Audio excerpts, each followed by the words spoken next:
This Family Life News podcast is made possible by the support of listeners like you. It's the Noon Report from Family Life, bringing a Christian worldview to what's happening in New York, Pennsylvania, across the country, and around the world. Weather with Kevin Williams, and faith-focused feature stories with the Family Life News team. Now, here's what's happening. Pain at the pump. Good afternoon. Welcome aboard. Sky-high gas prices, now the highest they've been in 4 years, folks. The price at the pump jumping another 5 cents a gallon overnight. Regular unleaded averaging $4.23 a gallon nationwide. Slightly higher in both New York and Pennsylvania. Business analyst Christine Romans. Experts warn the timing couldn't be worse, with the summer travel season just weeks away. Americans are probably reevaluating their summer travel plans, which could actually further drive gasoline prices up. The spike as officials struggle to reach a deal to reopen the Strait of Hormuz, a critical route for global oil. That could eventually lead to gas prices that could approach or set new records. And even if it reopens soon, industry experts anticipate gas prices to continue rising, as high as $4.50 on average in the coming weeks. Rising jet fuel prices is driving up airfares, too,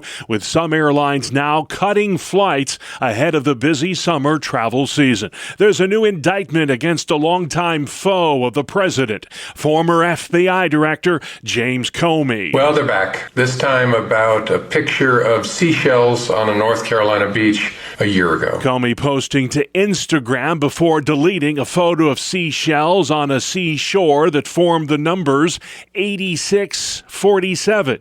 86 is slang for get rid of. 47 could be a reference to President Trump.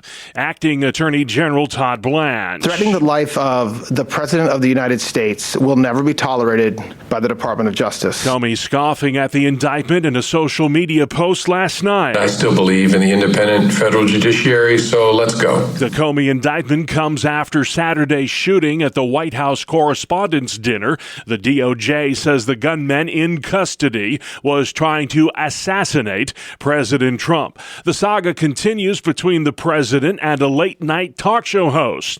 The FCC now taking action after liberal comedian Jimmy Kimmel joked about First Lady Melania Trump. Clayton Weimer is with Reporters Without Borders. It should startle anyone, regardless of your politics, that the independent agency that is the FCC would be threatening to shut down a company because of the content that it's running on its airwaves. 2 nights before the White House Correspondents' Dinner shooting, Kimmel joked on the air about Melania Trump having the glow of an expectant widow. He claims it was poking fun at the age gap between the First Lady and the President, and nothing more. The Minnesota fraud scandal is expanding. FBI agents raiding more than 20 child care facilities on Tuesday, most of them Somali-owned. Kristen Robbins is the Republican candidate for governor of Minnesota. Taxpayer dollars continue to be stolen by criminals, and we have a child care crisis in our state. This money is not only getting stolen, but it's also not going to meet the needs of families who really need child care. The federal government says fraud tied to over a dozen Minneapolis-based Medicaid programs could top $9 billion.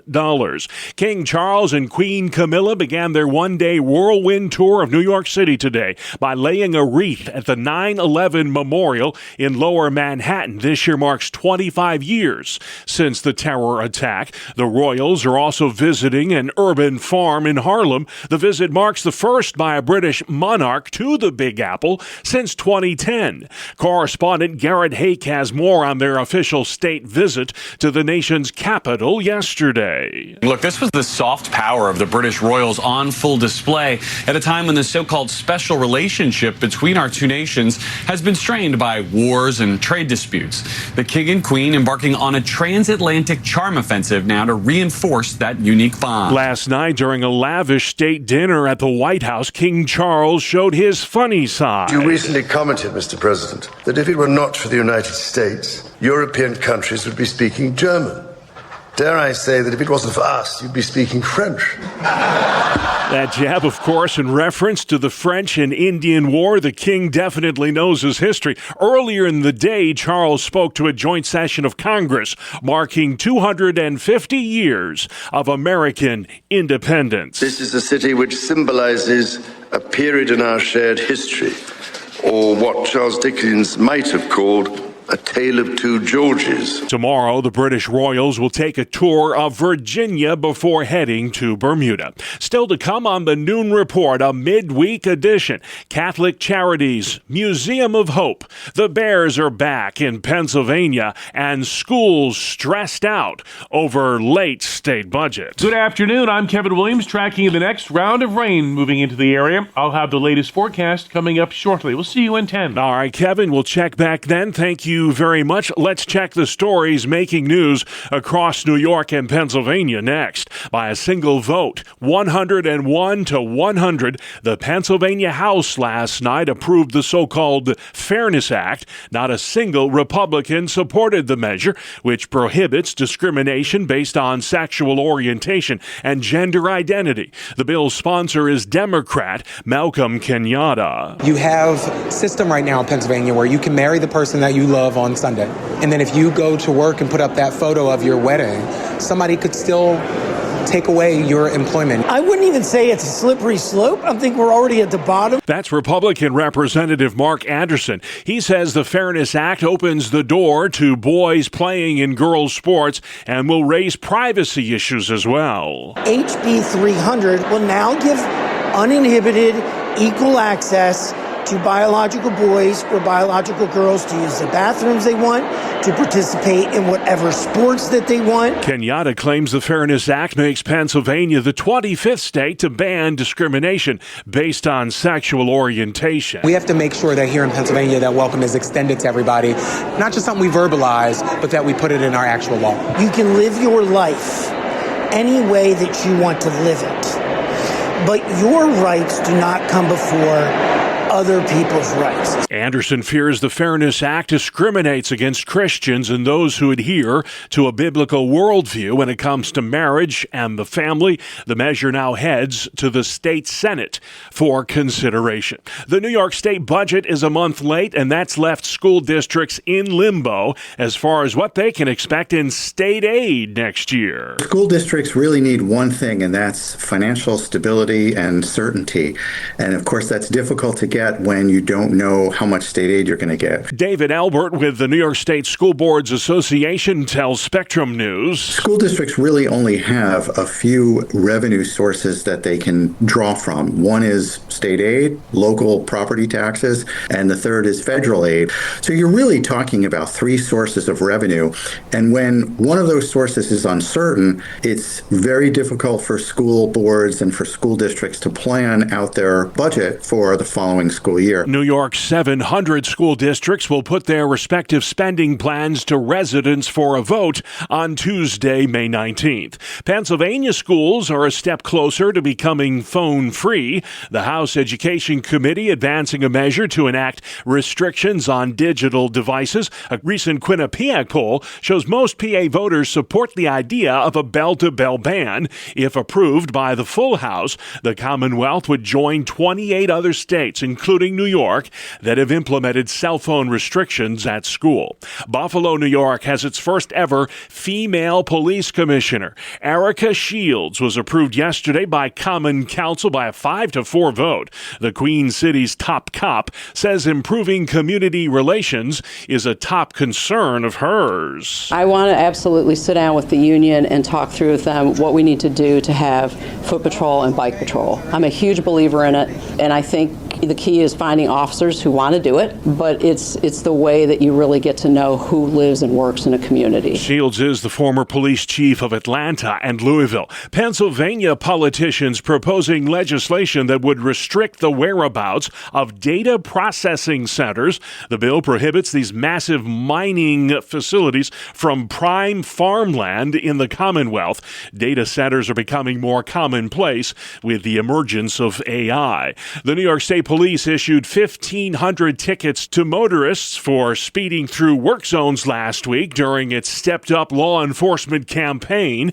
Transportation Secretary Marie-Therese Dominguez. Over the course of many years, unfortunately, New York State Department of Transportation has lost 59 of our highway workers. Our goal in all of this is to bring awareness across the board to the traveling public. Dominguez says speeding is down 30% in work zones since the state launched its Work Zone Awareness Week campaign 26 years ago. A Madison County, New York businessman has pled guilty to running a Ponzi scheme. 74-year-old Miles Marshall of Hamilton admits he stole more than $50 million from hundreds of people. The defendant owes almost 1,000 people a total of $95 million in Madison County, New York. As spring settles in, Pennsylvania wildlife officials are noticing some familiar neighbors making a return. Here's Family Life's Brian Query. Bears are emerging from hibernation, and police say sightings typically increase from April through mid-June. In one recent case, a doorbell camera captured a bear and 4 cubs strolling through a residential neighborhood mid-state. Officials say that's not unusual, especially in areas near wooded or mountainous terrain. Authorities stress that while bears may appear harmless, residents should never approach them. If you encounter one, avoid eye contact and slowly back away, especially if cubs are nearby. Residents are urged to secure garbage, remove bird feeders, and stay alert outdoors, particularly at night. Brian Query, Family Life News. All right, good advice. Thank you, Brian. New York State ranks in the top 10 nationwide when it comes to best states for working moms. Pennsylvania came in 21st on the Wallet Hub survey. Researchers looked at factors like parental leave policies and quality of childcare. Connecticut was number 1 on the list. Louisiana came in last, according to Wallet Hub. Catholic Charities is showcasing the good work it does with a first-of-its-kind tractor-trailer-sized mobile museum that will hit the road next week. It's making pit stops in Horseheads and Rochester. I spoke with Karen DeHaze, president of Catholic Charities for the Diocese of Rochester, and here's some of that conversation. Well, hey, there's a big event coming up on Monday in Horseheads, New York, at the St. Mary Our Mother Church. Tell us a little bit about this People of Hope mobile museum and what it is exactly. Absolutely, Bob. So the Mobile Museum is actually a really great opportunity for people to find hope and inspiration right in the parking lot at St. Mary Our Mother Church in Horseheads. We're going to be open from 12:30 to 4 next Monday, and I would encourage people to come along and see what happens when you take a 53-foot tractor trailer and you infuse it with stories about Catholic Charities, about the hope that we bring to people, and about all of our neighbors and how they're affected by different challenges in life and how we as a community respond. Yeah, and this mobile museum will also be on display in Rochester later in the week on Thursday of next week. So if you can't make it to Horseheads, there's another one in Rochester. For those who aren't familiar with the organization, what is it you do exactly? You know, Bob, what we do is we meet people where they are when they are, in fact, feeling a little bit hopeless. That's why the People of Hope Museum is such an exciting opportunity to celebrate the hope Catholic Charities brings. We've been doing this work for over a century. We help people who are struggling to meet their basic needs. We meet people where they are, Bob. Last October, Pope Leo wrote to the Catholic Charities Network, and he said, "We are agents of hope." Is this mobile museum something Catholic Charities does every year? Oh, no, it's actually quite unique. It's newly created. It's going to be traveling the United States for 3 years. We are thrilled to be among the earliest cities that the museum is visiting. It is quite unique. We have not done it before. It's a really great opportunity for people to engage with those stories of hope, and we couldn't be more excited. That is awesome. That's so cool, too, that Horseheads and Rochester are among the first stops for this 3-year nationwide tour to educate people about the great work that Catholic Charities is doing. If folks want to stop by in either Horseheads or in Rochester and see this mobile museum, what are the hours that it will be available? Absolutely. 12:30 to 4:30 in Horseheads, and 10 in the morning till 6 at St. Mary Ann Cope in Rochester. And then finally, real quick, if you would, since this is kind of the inaugural year for this, what is it you hope people will learn about Catholic Charities through this nationwide mobile museum effort that's underway starting next week? I hope, Bob, that they'll understand even more deeply than they do now that Catholic Charities is hope in action in every community where we serve. And we try to bring the love of Jesus to meet their needs. They also have the opportunity to record their own stories of hope and to learn about how they can get more involved with Catholic Charities. So we hope that they walk away inspired by hope and excited to be involved. That is Karen DeHaze with Catholic Charities. You can find out more about this mobile museum at peopleofhope.us. That's peopleofhope.us. Sports next. It's the 2-minute drill on the Family Life Noon Report. Good afternoon, I'm Randy Snavely. Bob, we begin on the ice in Buffalo. The Sabres had a chance to win their series against Boston, but it was the Bruins who came away with a 2-1 overtime victory. David Pastrnak, on a perfect assist from Elias Lindholm, scored the game winner. Lindholm scored the Bruins' other goal, while Rasmus Dahlin lit the lamp for Buffalo. Sabres still lead the series 3-2, Game 6 on Friday night in Beantown.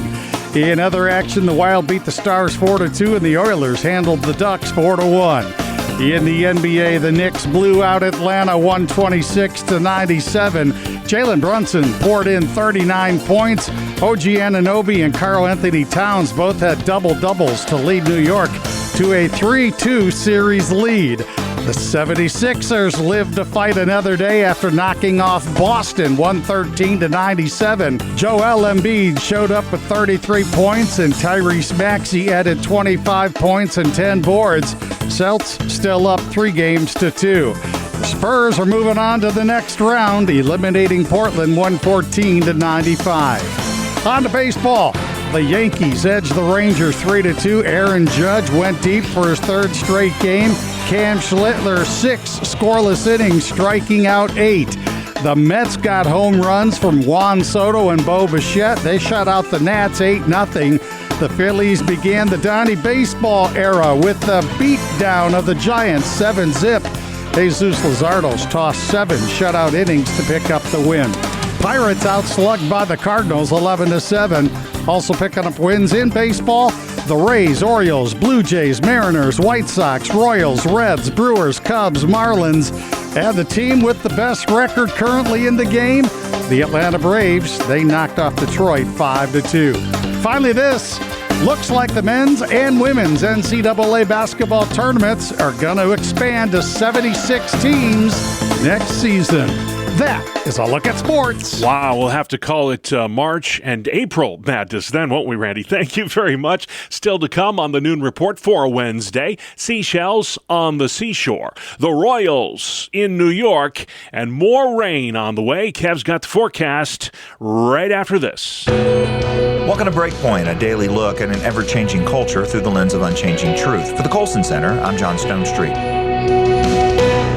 A recent video exposed the injustice that is at the heart of both same-sex marriage and also commercial surrogacy. In it, a man is bouncing a baby on his lap and asked, "Who do you want, Dada or Pop?" The baby answered, "Mama," to which both the man and his unseen partner behind the camera laugh and say, "There's no mama."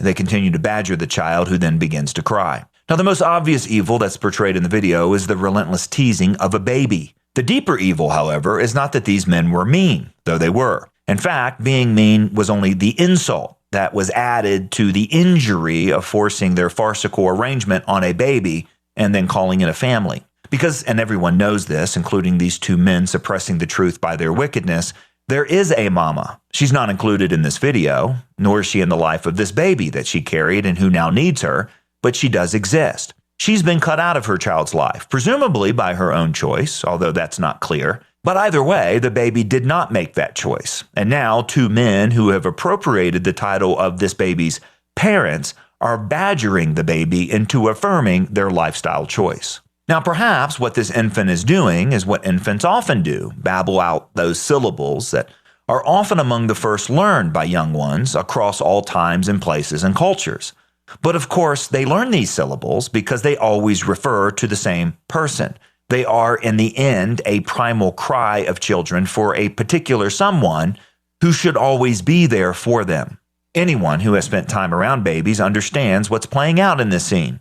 For little ones, mama is the whole world. In fact, according to childhood policy expert Dr. Dan Worry, kids often learn to say dada before mama, not because the mom doesn't matter as much as the dad, but because she matters that much more. You see, in their tiny growing minds, they recognize dad as a distinct person before they realize that mom is not a distinct person, not a part of themselves.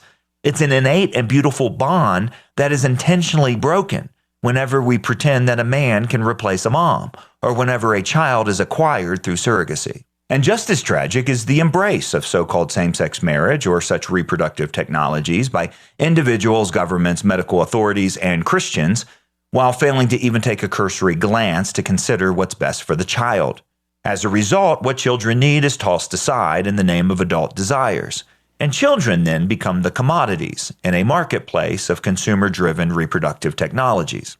As Katie Faust, founder of the children's rights groups Them Before Us and the Greater Than campaign, said to the Colson Center recently, quote, "We've been sounding the alarm about surrogacy for years. The mother loss, the commodification, the fact that children often go home with unrelated adults, increasing risk of abuse and neglect. But videos like this do something that arguments and studies never can. They spark righteous rage that leads people to come out of their closet as defenders of the natural family. It's more and more clear that gay marriage did not just have to do with what takes place in the privacy of the bedroom. It impacts children. And when we see those children cry on camera, it should motivate us to action. Babies need their mamas. There are a few things more obvious than this. Denying this reality is a tragedy, and harming children in the process should be a crime. For the Colson Center, I'm John Stonestreet with Breakpoint. Thank you, John. Let's head outside next. It's weather where you live with meteorologist Kevin Williams. Here is your family life forecast. Our call for this afternoon, cloudy. Rain will arrive from west to east and continue into tonight. High temperatures today, mid-50s to mid-60s. Low temperatures tonight, mid-30s to mid-40s. Tomorrow and Friday, chilly. Clouds, the sun with a shower here and there. High temperatures tomorrow, upper 40s and 50s. High temperatures Friday, 40s and lower 50s. All right, Kevin, thank you. This is the Noon Report on Family Life. Glad you've joined us today. I'm your host, Bob Price. A lot to get to Wednesday, April 29th. Former FBI Director James Comey has been indicted again over his now deleted Seashells by the Seashore Instagram post. These are infamous seashells that he placed on a North Carolina seashore, forming the letters 8647. 86 is slang for get rid of. 47 could be in reference to the president. Comey's accused of threatening the president with that post. Reporter Kelly O'Donnell. DOJ tried once last year with an indictment that was thrown out. Now trying again, a second swing with a different alleged crime in a different jurisdiction. Charges against Comey for allegedly lying to Congress were dismissed last year on a technicality. King Charles and Queen Camilla in New York City today. They are the first British royals to visit there in 16 years. This morning, they laid a wreath at the 9/11 memorial. This September marks 25 years since 9/11. These New Yorkers seemed impressed with the king and the queen. He was so affable. He was just like saying hi to everyone, chatting it up. And I don't know, I had a very positive feeling about the king and the queen. I think it's great that these two countries are still trying to work things out together. Hopefully it means something. Trump loves the royal family by the looks of things. President Trump and First Lady Melania hosted the king and queen at a lavish state dinner last night. It's a true privilege to have you here for this historic state visit. Charles presented the president with a bell from a British submarine, the HMS Trump. Should you ever need to get hold of us, or just give us a ring. Yesterday, King Charles became just the second monarch in British history to address a joint session of Congress. Tomorrow, the royals head to Virginia before wrapping up their visit to the Americas with a 3-day stay in Bermuda. A new report out of the UK today finds that 2/3 of babies there are already logging significant screen time. Kids under 2 should not use phones and tablet computers, according to government guidelines, but 70% do use the devices, some for hours a day. In fact, the report by the 1001 Critical Days Foundation and the iAddict Research Group found 1 in 10 children under 2 falls asleep with a screen. The screens can be educational, a distraction, or even a babysitter, but excessive screen time has been linked to obesity, sleep issues, and short-sightedness. I'm Rory O'Neill. The Federal Reserve Board will announce a decision today on interest rates. Business analyst Jill Schlesinger. Despite gas prices rising to their highest level since the war in the Middle East began, the Federal Reserve is likely to keep its benchmark lending rate at a range of 3.5% to 3.75%. Gas is averaging $4.23 a gallon right now nationwide, slightly higher than that in both New York and Pennsylvania. You're listening to the Noon Report, a midweek edition on Family Life. Coping with the loss of a child. Welcome back to another edition of Real Answers, a regular Wednesday feature during the Family Life Noon Report, where we discuss the issues that matter to families with licensed mental health counselor Christopher Anderson. Welcome back, Chris. Thanks, Mark. Good to be back. Good to have you, though I don't know if there's a tougher topic out there. Every parent's worst nightmare. This is going to really tug on heartstrings, and it's bad enough if you have to cope with the loss of anybody, but when it's a child, it takes it to a whole new level. If this is you, I really pray that you really listen today, that you really take to heart what we're going to talk about, and just know that this is not an easy subject to discuss, let alone to listen to. It's good that we're addressing it here. Yeah, for sure. Now, one important key I would think is that it's just not the kind of journey you want to try to walk through alone. Definitely don't do it alone. And when this happens, you want to get that all-important support system around you. We live in a country that offers bereavement time and family leave time, so please make sure you're aware of what benefits you have, because you got to take the time so that you can get beyond the grief. Does how a child passed away play into the grief process at all? There's no cookie cutter, everybody goes through it this way. There's so many factors and variables that can go into how people grieve the loss of a child. It could be, your child has a terminal illness. And while that might allow more time to prepare, it doesn't necessarily mean that it's any easier to go through. But there's other factors too that influence how a family is able to cope with the loss of a child, and that is the strength of the marriage relationship or the strength of bonds with an extended family. Also, how strong of a church are you attending? Those components are really what are going to be in place to help carry you along. Who are the folks in your life that are going to be there for you? When you can't stand, they're going to hold you up. Trying to step into those shoes, difficult as it is, especially for believing parents. I can't imagine that they wouldn't first be asking the question we all ask, Lord, why did y'all allow this to happen? That is a hard question to answer. We shouldn't shy away from the hard questions. Just because they ask doesn't mean you have to have the right answer, because sometimes there just aren't any, and that's one of them. Don't feel like you have to throw out scripture real quick. Sometimes throwing out scripture real quick, a lot of times, especially to other believers who already kind of know these scriptures, can look somewhat callous, maybe a little bit insensitive. Mm-hmm. You just be there and let them grieve. You're listening to Real Answers. I'm Mark Webster, along with licensed mental health counselor Christopher Anderson, talking about coping with the loss of a child. Let's flesh that out a little bit more, because I think it can also be a struggle for friends and family to know where to truly try to begin to help somebody in this situation. Well, the biggest thing is, again, don't feel like you're on any kind of a timeline to deal with it. People do grieve at different ways and in different lengths of time. But one thing you do want to keep an eye on is, if you're having a hard time getting past the grief, you just have possessions of the child that you just absolutely can't part with. I'm going to be very blunt in saying this. If you've got almost like an altar set up to like the a shrine, child, a shrine, that's a very good indication that you're suffering from unresolved bereavement. I really encourage you to go talk to somebody. This is what I want people to hear right here, okay? Doesn't mean that you're forgetting the person. It just simply means you're allowing yourself to move past the grief so that you can get back into a healthier pace of life function, especially if you got other family members and other kids that really need you. Talk to somebody. It's okay to say, hey, look, I just can't do it. I need somebody to help me pass this grief. And that's absolutely fine thing to say. No substitute for talking to someone who's walked those same paths. You know, there are some excellent support groups out there of parents who've already walked that journey. Absolutely. And if your church doesn't have a group like that, but maybe a neighboring church does, or another community has one, don't hesitate to find out more information and plug into whatever resources are available to help you. There's no one-size-fits-all here. Everybody grieves in their own way.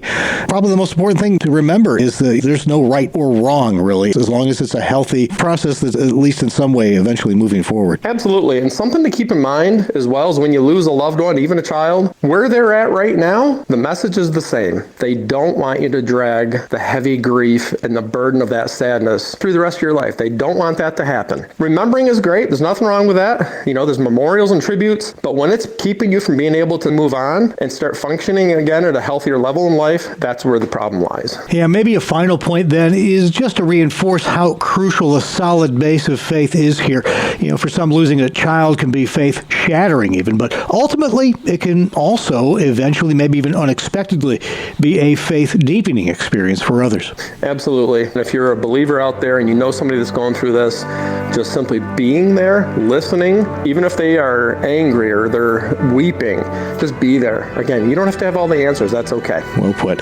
You've been listening to Real Answers, a Wednesday feature here on the Family Life Noon Report, where we discuss the issues important to families with licensed mental health counselor Christopher Anderson. Thanks again, Chris. Always a pleasure, Mark. All right, guys, thank you. Tough topic today for sure, but so important. And you can download all our Real Answers podcasts online anytime at Apple Podcasts, Spotify, YouTube, and FamilyLife.org. And finally, at noon, we celebrate an invention that brings us some closure, for lack of a better term, on this date in 1913, 113 years ago, the zipper was invented. We can thank Swedish-American scientist and inventor Gideon Sundbach for the zipper. He received the patent for this curious contraption and originally called it the hookless fastener. Initially used in boots and tobacco pouches, the zipper didn't catch on in clothing until the 1930s.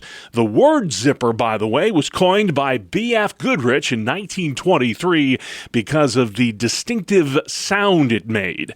Today, billions of zippers quietly secure everything from jeans to jackets, tents, and even spacesuits. How about that? And that's our world, the world we live in. Wednesday, April 29th. I'm Bob Price, Family Life News. You've been listening to the Noon Report, heard weekdays on Family Life. Thank you for listening. Thank you for listening to this Family Life News podcast. If you've been encouraged by what you've heard, please share it with others and click the subscribe button to automatically receive future episodes. Family Life is a listener-supported ministry. Podcasts like this are made possible by your financial partnership. Find out more at familylife.org.